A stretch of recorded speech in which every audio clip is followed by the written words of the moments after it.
ओम नमो भगवते वासुदेवाय।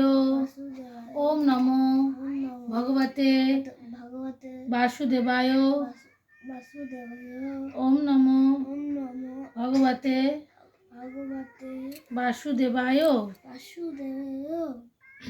बोलो আমার সাথে যজ্ঞ শিষ্টা শীন সন্ত মুচ্চন্তে সর্ব কিল বিষয় ভুঞ্জন্তে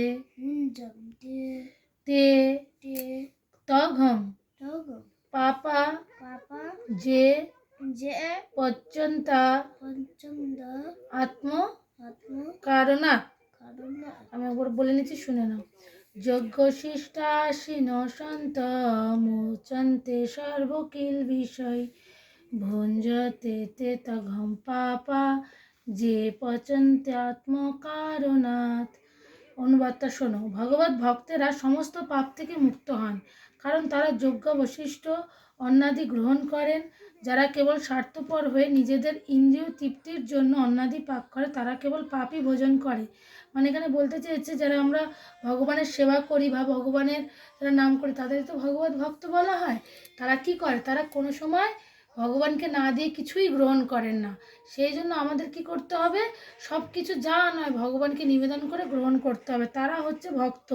আর যারা হচ্ছে নিজেদের ইন্দ্রিয় তৃপ্তির জন্য, মানে কি, থাক ভগবানকে দিয়ে কী হবে, ভগবানকে তো সকালবেলা মা দিয়েছে, আমি এখন যেরকম এনেছি আমি খেয়ে নিই, তো আমি আর কাউকে দেবো না, ভগবানকে দেবো না। তাহলে সেগুলো কী হচ্ছে? পাপ গ্রহণ করছো। সেগুলো আর ভগবানের নিবেদন যদি না করা হয়, সেটা যদি আমরা গ্রহণ করি তাহলে সেগুলোকে বলে পাপ। মানে চুরি করে খাওয়া। তুমি একটা জিনিস আনছো, তুমি কাউকে বলছো না, তোমার বাবা মাকে বলছো না, লুকিয়ে লুকিয়ে রাখছো, তাহলে ওটা কি চুরি করে রাখা?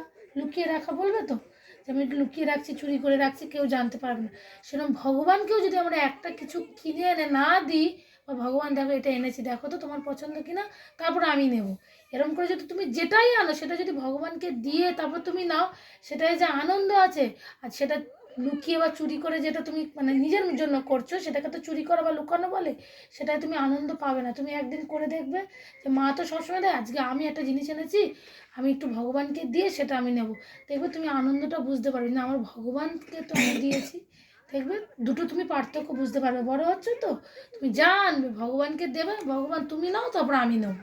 যেরকম তুমি বোনকে বলো না, বোন একটু মা খাক তারপর আমি খাবো, সেরকম ভগবানকেও তুমি দেবে, তারপর তুমি নেবে, দেখবে আলাদাই একটা আনন্দ পাবে। এই জন্য বলছি, যারা ভগবানকে দিয়ে যজ্ঞাবশিষ্ট অন্নাদি গ্রহণ করে তারা হচ্ছে সমস্ত পাপ থেকে মুক্ত হয়। আর যারা কিছুই দেয় না, স্বার্থপরের মতো ইন্দ্রিয় তৃপ্তির জন্য নিজেরা গ্রহণ করে, তারা শুধু পাপই গ্রহণ করে। বুঝতে পেরেছো?